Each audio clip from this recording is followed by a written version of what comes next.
오늘부터 열왕기 하의 말씀을 보게 되는데요. 원래 열왕기는 하나로 되어 있었습니다. 근데 히브리어 구약 성경을 헬라어로 번역하면서 70인 성경이죠. 70인역 성경을 번역하면서 양이 많다 보니까 편의상 상하로 나누게 되고, 그것이 이후에 이제 번역 성경들이 그 전통을 따르고 있는 것입니다. 그런 까닭에 이제 책이 원래 하나다 보니까 책의 흐름이 자연스럽게 이어집니다. 오늘 본문인 열왕기하 1장은 이제 북이스라엘의 아합이 죽은 후에 왕이 된 아하시아의 행적에 대해서 기록하고 있습니다. 일단 처음 구절이 아합이 죽은 후에 모압이 이스라엘을 배반하였다는 것으로부터 시작되는데, 이는 아하시아에게 어려운 일이 생겼다는 것을 뜻합니다. 그런데다 아하시아가 사마리아에 있는 그의 왕국 난간에서 떨어져 크게 다치는 일이 발생을 합니다. 아마도 처음에는 이런저런 치료를 받았을 것인데 병증이 호전되지 않았던 것 같습니다. 그래서 아하시아가 취한 조처는 블레셋의 도시 중에 하나인 에그론에 가서 그들의 신 바알 세붑에게 이 병이 나을 수 있는지를 물어보라고 신하들을 보냅니다. 바알 세붑이라는 뜻이 이제 파리들의 주인, 파리떼의 주인이란 의미를 갖고 있는데요. 학자들은 이것을 바알 세불로 이해를 합니다. 바알 세불은 왕자 바알, 왕자의 바알 이런 뜻을 갖고 있습니다. 이 바알 세불이라는 이름은 복음서에도 등장하죠. 그리고 신약 시대에는 귀신의 왕자라는 뜻으로 알려져 있었습니다. 문제는 명색이 이스라엘의 왕이란 자가 이스라엘 하나님 여호와가 아닌 적국의 한낱 죽은 우상을 통해서 자신의 병이 나을 수 있는지를 알려고 했다는 것이죠. 물론 아하시아가 그의 부모의 악한 길을 따랐다는 것으로 볼 때 하나님께 대한 신앙은 고사하고 바알을 숭배했던 그의 행태를 보면 당연한 결과라고 할 수 있지만, 이로 인해서 하나님의 진노를 사게 됩니다. 하나님께서는 당신의 사자를 엘리야에게 보내셔서 아하시아가 에그론으로 보내는 사자들을 만나 하나님의 진노의 심판으로 그가 낫지 못하고 죽게 될 것임을 전하라 하십니다. 엘리야는 사마리아 근방으로 가서 하나님의 말씀을 전했고, 아하시아가 보낸 사자들은 발길을 돌려서 왕에게 이 사실을 전하러 갑니다. 신하들이 너무 빨리 돌아오자 아하시아는 어찌된 영문인지 묻습니다. 신하들의 말을 듣고는 그 말을 한 자의 인상차기를 묻습니다. 신하들의 말은 그 말을 한 자가 털이 많은 사람으로 허리에 가죽들을 띄었다고 전합니다.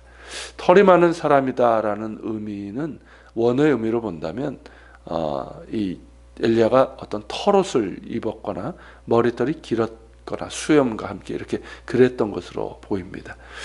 어쨌든 아하시아가 그 말을 듣고 그가 엘리야인 것을 즉시 알아차립니다. 그러는 50부장과 군사 50명을 엘리야에게 보내죠. 즉 엘리야를 잡아오라는 것입니다. 그의 부모 아합과 이세벨처럼 엘리야를 제거하고자 했던 것이죠. 군사들이 도착했을 때 엘리야는 산 꼭대기에 앉아 있었는데 50부장은 그에게 내려오라고 명합니다. 우리 성경에는 하나님의 사람이여 왕의 말씀이 내려오라 하셨나이다 라고 되어 있어서 정중히 요청한 것처럼 느껴지는데, 원문을 보면 매우 강한 명령이고 위협적인 어투입니다. 그러나 엘리야를 제거하려는 시도는 무산되고 맙니다. 마치 갈멜산에서 하늘로부터 불이 내렸던 것처럼 이번에도 하늘에서 불이 내려 엘리야를 잡으러 온 군사들을 살라버렸기 때문이죠. 두 차례나 이런 일이 있었음에도 아하시아는 또다시 군사를 보냅니다.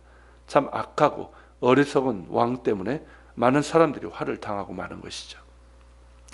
그런데 세 번째로 온 군사들은 화를 면하여 살게 됩니다. 그 이유는 그들을 인솔한 지휘관의 지혜로운 처신 때문입니다. 지금 왕의 명령으로 오기는 했지만 매우 난감한 상황입니다.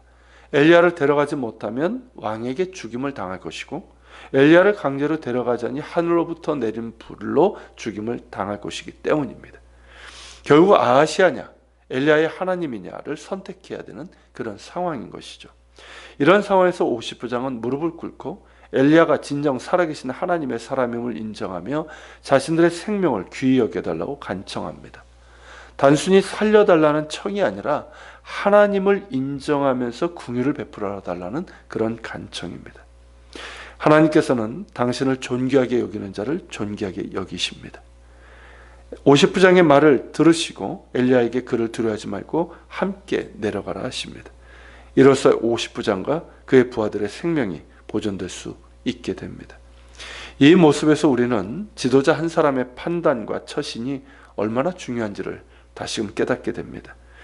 지도자 한 사람의 오만과 광기 그리고 잘못된 판단으로 많은 사람들이 고통을 당하기도 하고, 지도자 한 사람의 겸손히 듣는 마음과 현명한 판단이 중대한 위기에서 벗어날 수 있도록 하기도 합니다. 지금 우리가 직면하고 있는 안보의 위기에서도 이 김정은이라고 하는 북한의 지도자 한 사람의 오만과 광기로 인해서 전쟁의 위험이 발생하고, 또 북한 주민들의 삶과 생명도 위기에 처하고 만 것이죠. 그런 까닭에 우리가 기도해야 될 것은 하나님께서 이 땅을 지켜주셔야 하는 것이고요. 북한은 물론 미국의 지도자가 섣부른 판단을 하지 않도록 기도해야 되고, 또 이 나라의 대통령과 정부에게 지혜와 능력을 주셔서 위태한 이 상황에서 길을 찾을 수 있도록 기도해야 될 것입니다. 하나님의 말씀에 따라 사마리아라고 한 엘리야는 아하시아에게 하나님의 진노의 말씀을 그대로 전합니다. 그리고 아하시아는 하나님의 말씀대로 죽고 그에게 아들이 없기에 그의 형제인 여호람이 왕위를 이어받게 됩니다. 이를 보면 아하시아는 끝까지 자신의 악행을 돌이키지 않았던 것을 알 수가 있습니다. 하나님께서 엘리야를 그에게 보내신 것은 회개하고 악한 행위를 돌이킬 수 있는 마지막 기회를 주신 것인데, 그는 끝까지 그 악한 행위에서 돌이키지 않고 결국 2년이라는 짧은 기간만 왕위에 있다가 죽고 맙니다. 그나마 그렇게 병중 가운데 있었으니까 2년이라고 할 수도 없죠. 자, 하나님의 진노와 책망은 언제나 마지막 기회로 주어지는 긍휼이라고 할 수가 있습니다. 악인조차도 그 죄를 회개하고 그 악한 행위에서 돌이켜 구원받기를 원하시는 것이 하나님의 뜻이기 때문입니다. 그런 까닭에 진노 중에도 긍휼을 베푸시고 악인이 뉘우칠 때 은혜를 베푸시는 것입니다. 그러나 끝까지 그 악한 행위를 돌이키지 않는 자에게는 진노의 심판만이 있을 뿐이죠.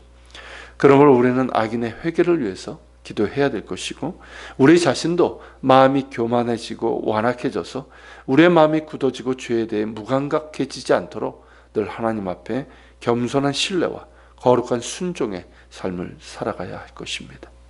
같이 기도하겠습니다.